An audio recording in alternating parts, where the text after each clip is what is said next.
30 ವರ್ಷಗಳಿಂದ ಶಾಮನೂರು ಶಿವಶಂಕರಪ್ಪನವರು ಶಾಸಕರಾಗಿ ಹಲವಾರು ಕಾರ್ಯಕ್ರಮಗಳನ್ನ ರೂಪಿಸಿಕೊಟ್ಟಿದ್ದಾರೆ. ಕೆಲಸ ಕಾರ್ಯಗಳನ್ನ ಯುವಕರಾಗಿರೋದ್ರಿಂದ ಓಡಾಡಿ ಮಾಡಕ್ಕಂತ ಶಕ್ತಿ ಅವ್ರ ಮನೆಯಲ್ಲಿದೆ. ಹಂಗಾಗಿ ಸಮರ್ಥವ್ರನ್ನ ಗೆಲ್ಲಿಸಬೇಕು. ಸರ್, ಕುಟುಂಬ ರಾಜಕಾರಣದಲ್ಲಿ ಬರೀ ಶಾಮನೂರು ಕುಟುಂಬ ಒಂದೇ ಇಲ್ಲ, ಮಾಡ್ತಾನೆ ಇರೋದಕ್ಕೆ ಇವತ್ತು ರಾಜ್ಯಾಧ್ಯಕ್ಷರಾಗಿ ಮುಂದುವರೆದಿದ್ದಾರೆ.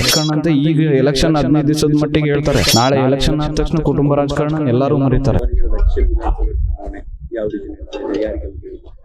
ಸರ್, ದಾವಣಗೆರೆ ದಕ್ಷಿಣ ಚುನಾವಣೆ ಶಾಮನೂರು ಶಿವಶಂಕರಪ್ಪರವರ ಅಕಾಲಿಕ ಮರಣದಿಂದ ಈಗ ಉಪಚುನಾವಣೆ ಅನೌನ್ಸ್ ಆಗಿ 15 ದಿವಸ ಆಗಿದೆ.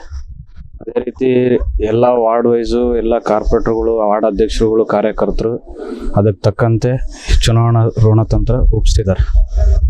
ಎಲ್ಲ ಶಾಂತಿಯುತವಾಗಿ ಕಾಂಗ್ರೆಸ್ ಅಭ್ಯರ್ಥಿ ಸಮರ್ಥವ್ರನ್ನ ಗೆಲ್ಲಿಸ್ಬೇಕು ಅಂತ ಕಾರ್ಪೊರೇಟರ್ಗಳು ಆಗಿರ್ಬೋದು, ಕಾರ್ಯಕರ್ತರಾಗಿರ್ಬೋದು, ಮತ್ತು ಸಾಮಾನ್ಯರು ಸಹಿತ ಒಂದು ಯುವಕರಿಗೆ ಬೆಂಬಲ ಸೂಚಿಸಬೇಕು ಅಂತ ಹಿರಿಯರು ಎಲ್ಲರೂ ತೀರ್ಮಾನ ಮಾಡಿದ್ದಾರೆ.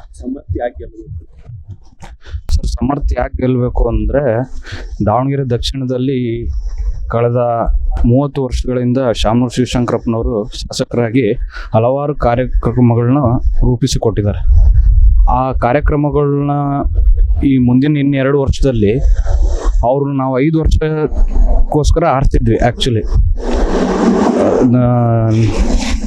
ಅಕಾಲಿಕ ಮರಣ ಆಗ್ತಾರಂತ ಯಾರು ಅನ್ಕೊಂಡಿದ್ದಿಲ್ಲ. ಸೊ ಹಂಗಾಗಿ ಆ 2 ವರ್ಷ ಫುಲ್ಫಿಲ್ ಮಾಡಲಿಕ್ಕೆ ಅವ್ರ ಮನೆತನದ ಸಮರ್ಥವರೇ ಸೂಕ್ತವಾದ ವ್ಯಕ್ತಿ. ಮತ್ತು ಕೆಲಸ ಕಾರ್ಯಗಳನ್ನ ಯುವಕರಾಗಿರೋದ್ರಿಂದ ಓಡಾಡಿ ಮಾಡೋಕ್ಕಂಥ ಶಕ್ತಿ ಅವ್ರ ಮನೆಯಲ್ಲಿದೆ. ಆಮೇಲೆ ಉಸ್ತುವಾರಿ ಸಚಿವರಿದ್ದಾರೆ, ಅವ್ರ ಅಮ್ಮವ್ರದ್ದು MP ಇದ್ದಾರೆ. ಹಾಗಾಗಿ ಸಮರ್ಥವ್ರನ್ನ ಗೆಲ್ಲಿಸ್ಬೇಕು, ಅವರೆಲ್ಲ ಕೆಲಸಗಳನ್ನ ಮಾಡ್ತಾರೆ ಅಂತ ನಾವು ಈ ಸಂದರ್ಭದಲ್ಲಿ ಹೇಳ್ತೀವಿ. ಕಾಂಗ್ರೆಸ್ ಕೋಟೆಯಲ್ಲಿ ನಾವು ಗೆಲ್ತೀವಿ ಅಂತ ಪ್ರಚಾರ ಮಾಡ್ತಾರೆ. ಸರ್, ಬಾಯಲ್ಲಿ ಹೇಳಬಹುದು, ಹೇಳೋದಕ್ಕೇನು ತೊಂದರೆ ಇಲ್ಲ. ಬಟ್ 9ನೇ ತಾರೀಕು ಪೋಲಿಂಗ್ ಆದ ನಂತರ 1 ತಿಂಗಳು ಟೈಮ್ ಇದೆ ರಿಸಲ್ಟ್ ಬರ್ಲಿಕ್ಕಂಥದ್ದು. ಆವತ್ತಿನ ದಿನ ಜನಸಾಮಾನ್ಯರು, ಮತದಾರರು ಏನು ತೀರ್ಮಾನ ಕೈಗೊಳ್ತಾರೆ ಅಂತ BJP ಅವ್ರು ಕಾದು ನೋಡಲಿ. ಕುಟುಂಬ ರಾಜಕಾರಣ ಬಗ್ಗೆ BJP ಅವರು ಮಾತಾಡ್ತಾರೆ. ಸರ್, ಕುಟುಂಬ ರಾಜಕಾರಣದಲ್ಲಿ ಬರೀ ಶಾಮನೂರು ಕುಟುಂಬ ಒಂದೇ ಇಲ್ಲ, ಹಲವಾರು BJP ನಾಯಕರುಗಳ ಕುಟುಂಬದಲ್ಲೂ BJP ರಾಜಕಾರಣ ಮಾಡ್ಕೊಂತಾನೆ ಬಂದಿದ್ದಾರೆ. ಉದಾಹರಣೆಗೆ ಯಡಿಯೂರಪ್ಪರ ಮಗ ಇರ್ಬೋದು, ಆಮೇಲೆ ಬಸವರಾಜ ಬೊಮ್ಮಾಯಿ ಮಗುಗೆ ಟಿಕೆಟ್ ಕೊಟ್ಟು ನಿಲ್ಲಿಸಿದ್ರು. ಈಗ ಅದೇ ಇಂಡಿಯಾ ಅಲಯನ್ಸ್ನಲ್ಲಿ ಕುಮಾರಸ್ವಾಮಿ ಮಗನ 3 ಸಲ ಸೋಲಿಸಿದ್ದಾರೆ ಜನ NDA ಒಳಗೆ. ಅವರು ಮತ್ತು ಕುಟುಂಬ ರಾಜಕಾರಣ ಮಾಡಿದಾರಲ್ಲ, ಅವ್ರದ್ರಲ್ಲೂ ರಾಜಕೀಯ ಮಾಡ್ತಾನೆ ಇರೋದಕ್ಕೆ ಇವತ್ತು ರಾಜ್ಯಾಧ್ಯಕ್ಷರಾಗಿ ಮುಂದುವರೆದಿದ್ದಾರೆ. ಅವ್ರ ಅಪ್ಪಾಜಿ CM ಇದ್ರು, CM ಇಳಿದ ತಕ್ಷಣ ಇವರಿಗೆ ರಾಜ್ಯಾಧ್ಯಕ್ಷ ಪೋಸ್ಟ್ ಕೊಟ್ಟರು. ಅದು ಕುಟುಂಬ ರಾಜಕಾರಣನೇ ಅಲ್ವಾ? ಈಗಿರೋ ದಾವಣಗೆರೆ BJP ಅಭ್ಯರ್ಥಿಯವರು ತಂದೆಯವರು ರಾಜಕಾರಣದಲ್ಲಿ ಇದ್ದಂಥವ್ರು, JDS ಅಲ್ಲಿ ದೂಡ ಅಧ್ಯಕ್ಷರಾದಂಥವ್ರು.